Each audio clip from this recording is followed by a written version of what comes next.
আসসালামু আলাইকুম। ধন্যবাদ ইয়ামাহাকে এত সুন্দর আয়োজন করার জন্য, আমাদের ওয়াইএসসি মেম্বারদের আপনাদের কাছে নিয়ে আসার জন্য আমরা আন্তরিকভাবে অনেক শুভকামনা জানাচ্ছি ইয়ামাহাকে এবং আমিন মোটরসকে।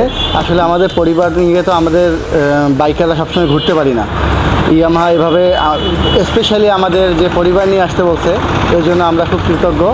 এটা না বললেই হতো না, এই জন্যই কথাটা বলা। ধন্যবাদ ইয়ামাহাকে। ইয়ামাহা।